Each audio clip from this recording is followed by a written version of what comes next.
Tem um discurso, cara, do Gabriel Garcia Marques na recepção do Prêmio Nobel, não sei se vocês já viram. É um discurso que pra mim é histórico. Ele vai falando sobre o realismo fantástico, né, o realismo mágico. As definições mudam um pouco, mas a ideia da literatura que ele faz sempre tece um caráter fantasioso.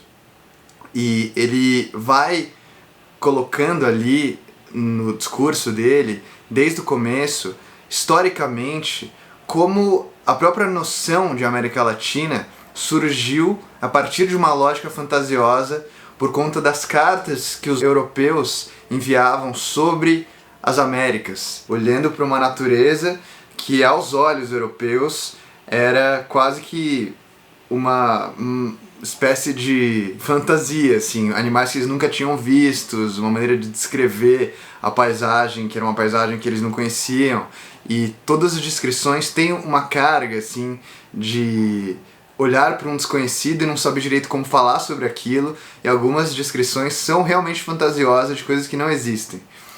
E aí ele vai relatando vários acontecimentos que são completamente inacreditáveis, só que aconteceram na América Latina. Um general que era responsável por várias guerras, assim, um cara extremamente autoritário, e aí ele perdeu a perna em uma dessas guerras, e o cara marcou um funeral pra própria perna. São umas coisas surreais, você fala, cara, como que isso aconteceu, né? Você não tem ideia. Tem um outro engenheiro que veio da Europa que queria construir uma ferrovia, só que ele não queria construir com ferro, queria construir com ouro. Então ele queria fazer uma ferrovia inteira de trem, né, com ouro.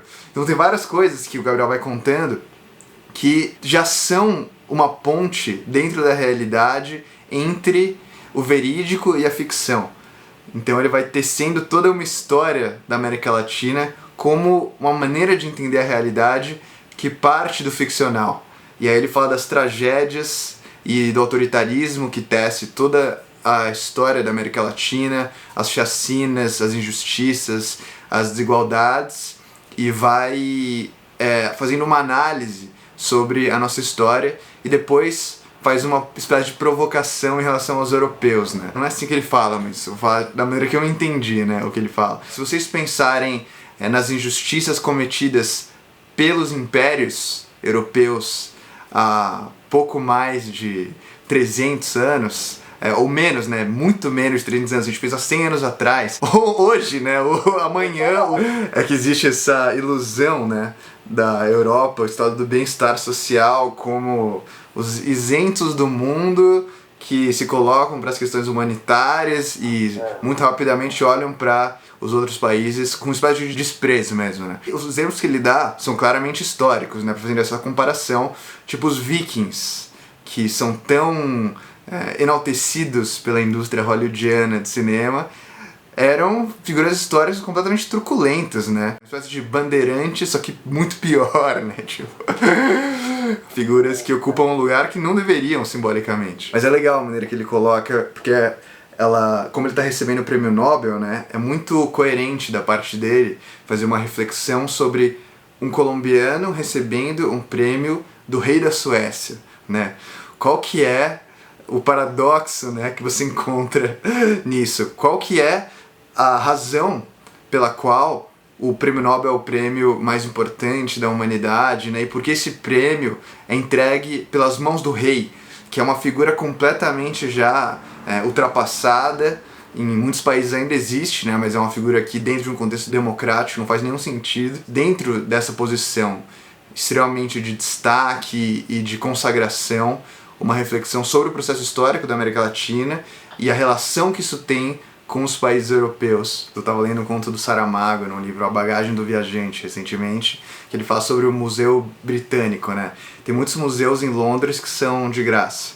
Você pode entrar sem pagar nada e você dá, se você quiser, uma contribuição numa caixinha que eles colocam lá. E aí, quando você olha para os museus e entende que esses museus nasceram, se não de uma ação ativa, de uma conivência, com uma quantidade gigante de roubos que surgiram de apropriações violentas e de massacres culturais na América Latina e na África, né? Você vê o Museu de Seção Africana.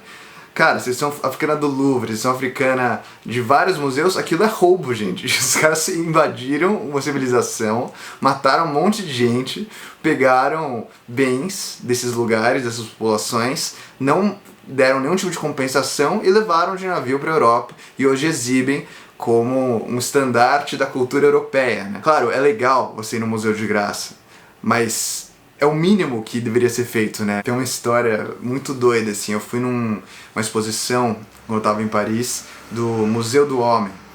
E aí o diretor do museu tava falando sobre a história do museu, assim.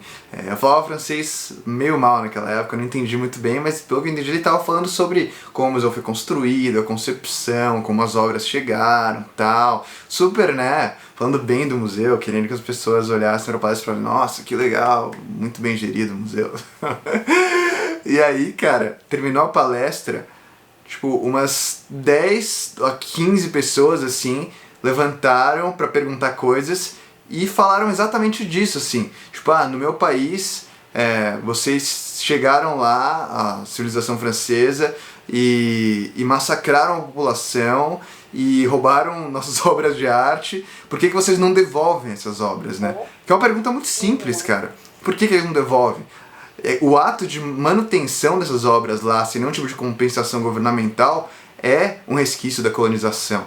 É uma colonização que não acabou e ativamente se perpetua, né? Não é como se tivesse esse arrependimento, né? Que eles tanto dizem que aconteceu, essas tentativas de reparação são ilusórias, porque quando você olha para um exemplo desse, é claro que essa reparação não aconteceu de fato. Você olha para os casos de discriminação dos povos que a França colonizou na França, isso fica ainda mais claro, né? Pô, você vai para um país, coloniza o país, suga os recursos do país, enriquece as custas desse país, e quando as pessoas que vivem de uma maneira extremamente injusta hoje, por conta desse processo histórico, vão para a França ou para qualquer um desses países, né? Holanda, Inglaterra, você discrimina essa pessoa porque ela está querendo tirar o que é seu, seja emprego, né? Que é o exemplo mais óbvio, seja essa noção de higiene racial que ainda perpetua em inúmeros contextos, mesmo que implicitamente de maneira não descarada, assim. Bom, obrigado por assistir esse vídeo. Se você gosta da minha música e dos vídeos que eu faço, eu quero te convidar para participar da minha jornada musical.